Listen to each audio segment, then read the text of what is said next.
Hello friends, in this video I'll be explaining you the concepts of quadratic equations and theory of equations.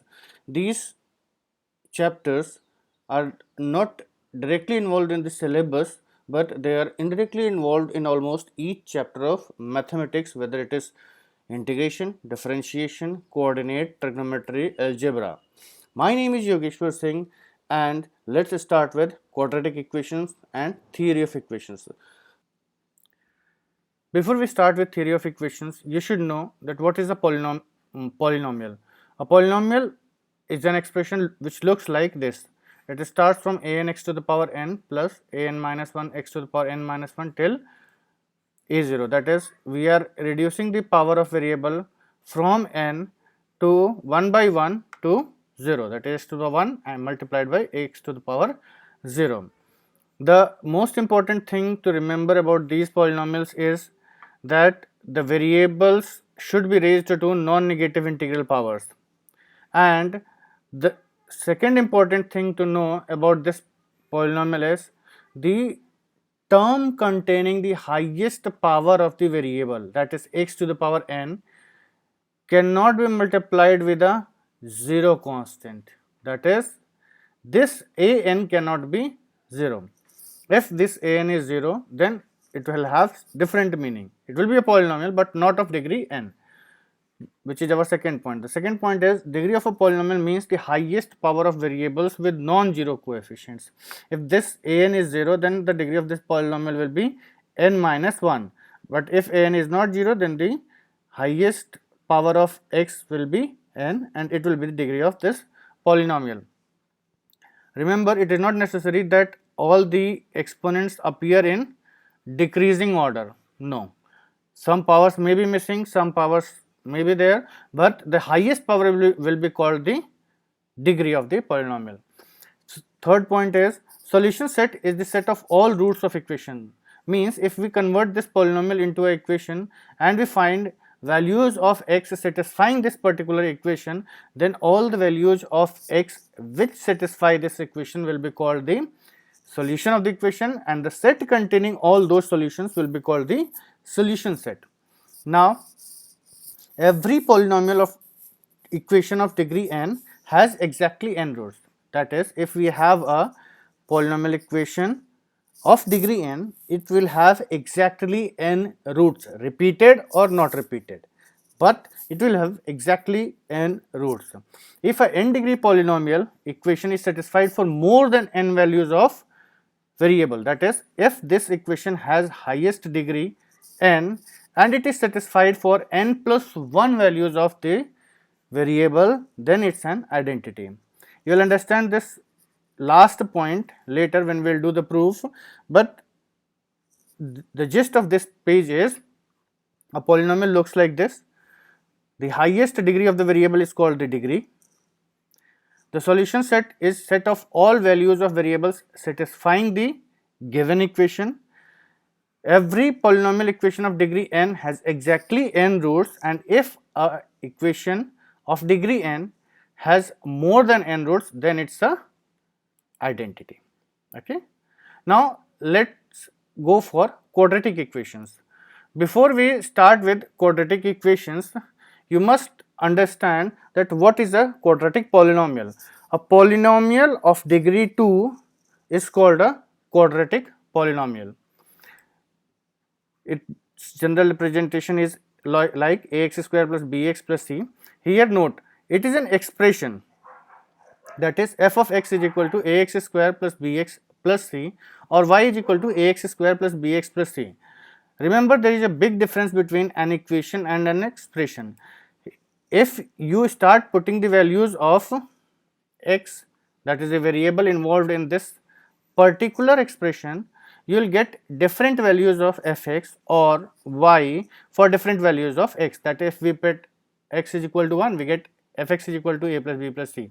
If you put x is equal to 2, we get fx is equal to 4a plus 2b plus c. So, for different values of variable, we get different values of fx.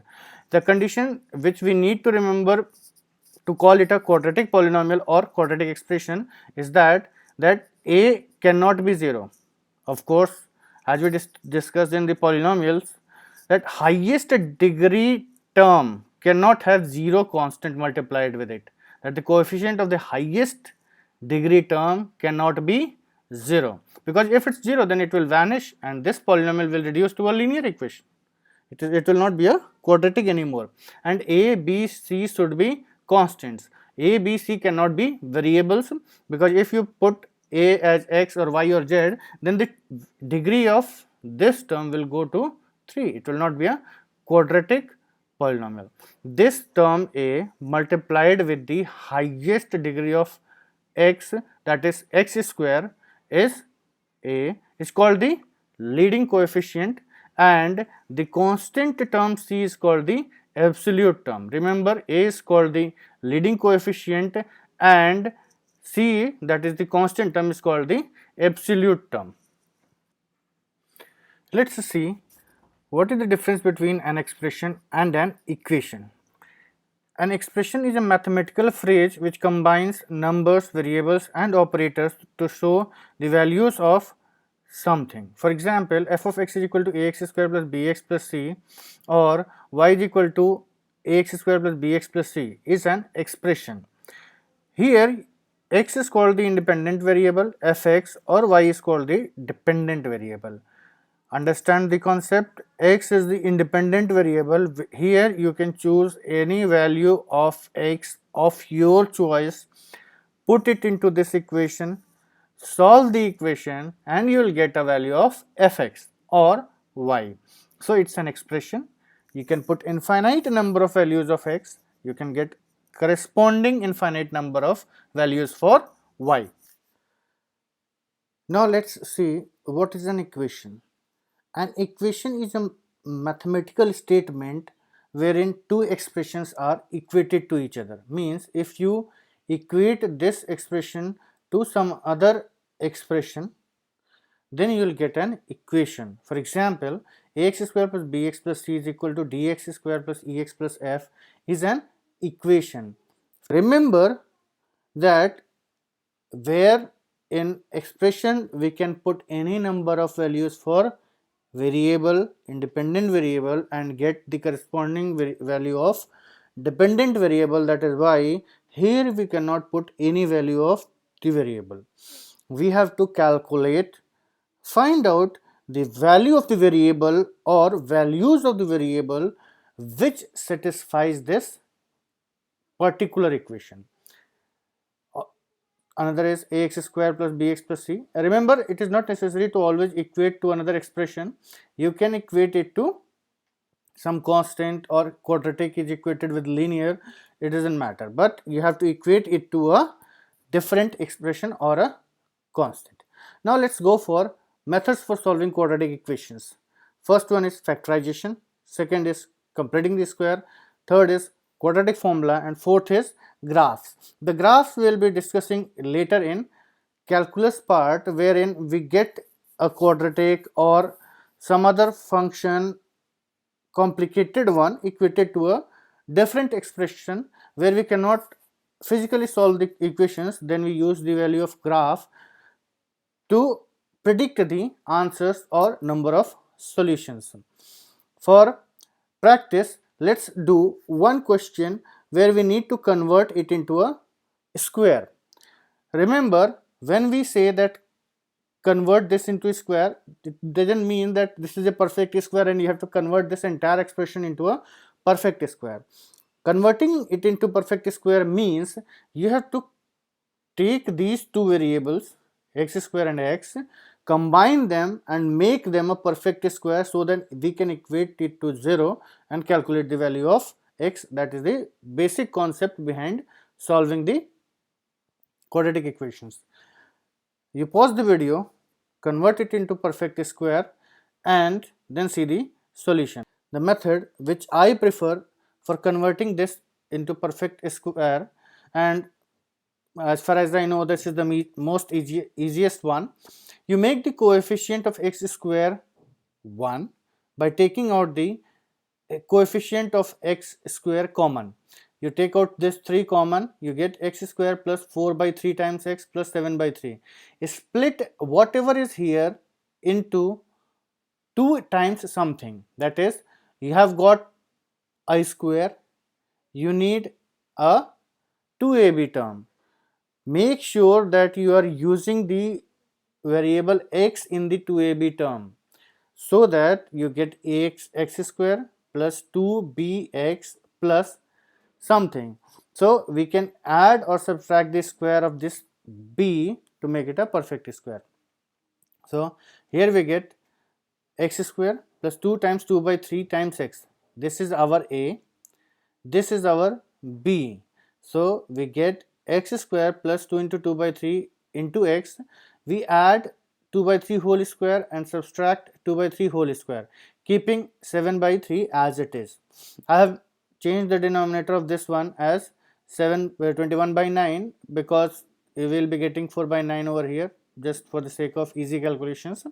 We are concerned with these three terms first: x square plus 2 into a into b plus b square.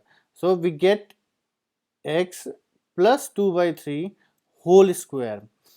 So these three terms combined give us a x plus 2 by 3 whole square. Now x square and x is combined into one complete square. Remaining, you take the LCM and solve.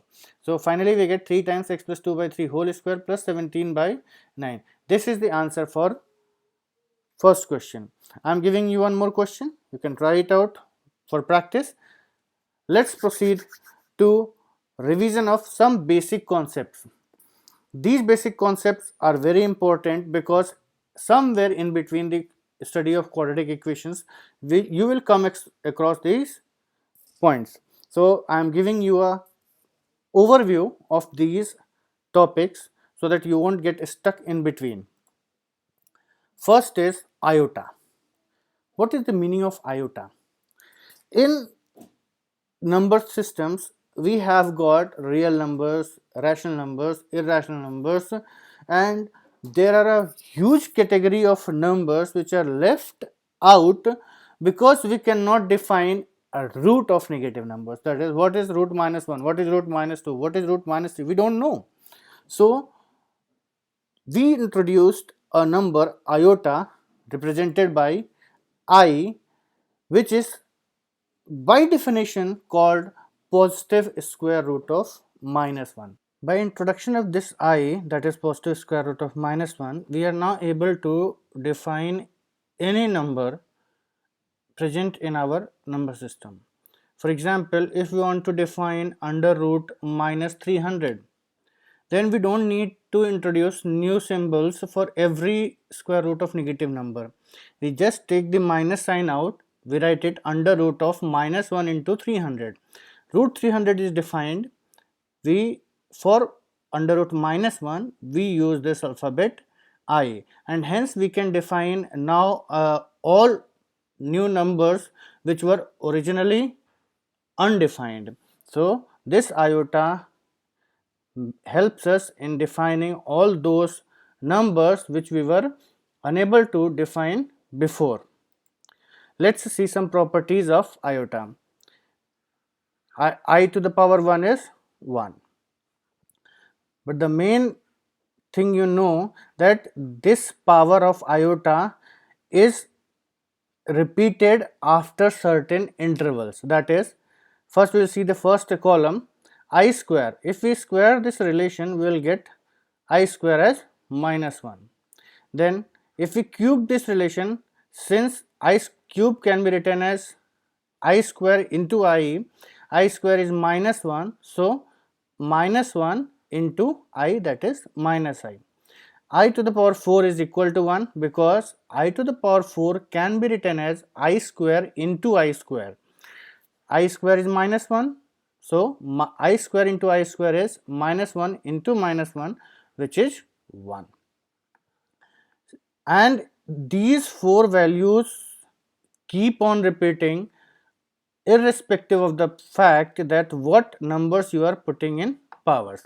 There is a particular pattern in repetition of these numbers, that is, if we raise I to a power of this form 4m plus 1, means if we raise a number of the form 2021, that is 4 into 505 plus 1, I to the power 4m plus 1 type, then it can be written as I to the power 4m into I to the power 1, basic properties of exponents. Now I to the power 4m can be written as I to the power 4 whole raised to the power m multiplied by I to the power 1. I to the power 4 we know is 1. So we put this as 1. 1 to the power any integer gives you 1. We are left with only I to the power 1, that is I. By same logic, I to the power 4m plus 2 can be written as I to the power 4m into I square. I to the power 4m becomes 1, I square becomes minus 1. For example, I to the power 2022 is I to the power 4 into 505 plus 2. So this 2 will be the remaining part. This entire number will go as 1. So final result will be minus 1. Similarly, I to the power 4m plus 3, it will result in I cube, and which is equal to minus I. You can see the example over here. I to the power 4 is 1. Any number of the form 4m plus 4, when kept in the exponent of I, it becomes I to the power 4 into m plus 1. I to the power 4 whole raised to the power m plus 1. I to the power 4 is nothing but 1. Therefore, 1 to the power m plus 1 is 1. So, by using this property, you can find out the value of any exponent of I. That is, you put any number in the exponent of I and you can tell the value. It will be one of these 4 values. But remember one very important point, that here m which we are using, it always belongs to integers. M always belongs to integers. Now the next important concept required for understanding and solving equations is cube roots of unity. Very frequently you come across this concept and its uses in the equations. Cube roots of unity means what happens if we take cube root of 1. Very common answer is it's 1. What is the big deal? No, it's a big deal. If we remember the point which I told you at the beginning of this lecture, is that an equation of n degree, that is here in this case 3rd degree, an equation of 3 degree must have exactly 3 roots, whether repeated or not repeated. Okay, so if we transfer this 1 to the other side, we get x cube minus 1 equal to 0. This is an equation of degree 3. It means we must have 3 roots. 3 roots, where are they? If we say that 1 is the only root, then we are missing 2 roots. We have to find those 2 roots, and to find those 2 roots, what we do, we factorize this. We factorize this as a cube minus b cube. 1 cube is 1. So x minus 1 into x square plus x plus 1 equal to 0. Either this bracket will be 0 or this bracket will be 0, because product of two numbers can be 0 only if one of them is 0. So if x minus 1 is 0, we get x is equal to 1. If x square plus x plus 1 is equal to 0, this you will solve by using Sridharacharya formula or the quadratic formula, which I will be explaining you later in this chapter. By using quadratic formula, we get x is equal to minus b plus minus root d by 2a, that is minus 1 plus minus root 3i by 2. Here there are two numbers written, one is minus 1 plus root 3i by 2, another is minus 1 minus root 3i by 2. One of these numbers is called omega and the other is called omega square. It doesn't matter which number you assign omega and which one you call omega square. This is the beauty of these two numbers, that if you square any one of these numbers, you get the other number. So omega and omega square, you can assign any of the two numbers. So we get that cube roots of unity are 3. First one is 1, second one is omega, third one is omega square. These are just representations. The actual values are this only. You must remember these two values. Cube roots of unity is 1, minus 1 plus minus root 3i by 2. Here I is iota. So 3 roots of unity. Now let's see some properties of cube roots of unity. If we put this omega in the original equation, since it is a root, it must satisfy the original equation. So we say that cube of omega will be equal to 1. First property, because omega is root of x cube minus 1 equal to 0, therefore it will satisfy the equation, and hence omega cube will be equal to 1. Omega cube equal to 1.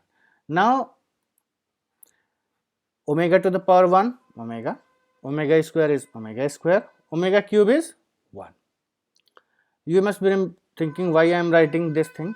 This also has a repetition as in case of iota. Omega to the power 1 is omega, and if you raise any number of the form 3m plus 1, that is multiple of 3 plus 1, you will always get the result omega. How? If we write a number in the form 3m plus 1, for example 2020, it can be written as 3 into 673 plus 1. Now by splitting these powers, we can write it as omega to the power 3m into omega to the power 1. Here you can again split the powers and write it as omega cube whole to the power m multiplied by omega. Omega cube is what? 1. So this becomes 1. 1 to the power m is 1. Finally we are left with omega. Therefore value of omega to the power 2020 will be omega itself. Now let's go to omega square. Omega square, if we have an exponent of the form 3m plus 2 in omega, we can write it as omega to the power 3m into omega square. This can be written as omega cube to the power m into omega square. This is 1. Therefore the result is omega square. For example, omega to the power 2021 is omega square. When the power is of the form 3m plus 3, omega to the power 3m plus 3, we can write it as omega to the power 3 into m plus 1, or omega cube to the power m plus 1, omega cube is 1. So the entire result is 1. So whenever you have exponents of the omega or iota, you can always reduce the result to omega square or 1, or in case of iota to I minus 1 and 1. You have to just remember the convergence. Remember here also m must belong to integers. One more important thing to remember about this is sum of all the 3 roots of this equation is 0, that is 1 plus omega square is 0. This is a very important property. You must remember it. My friends, whenever you see unreasonable powers in the question, like the present year in which you are giving the examination, or any random number appearing, you must think that 99% of the cases these type of questions will relate to either iota or omega. So you must remember this for application purposes. And as I always say, practice makes a man perfect, and there is no substitute for hard work. Thank you very much. Please do subscribe to my channel.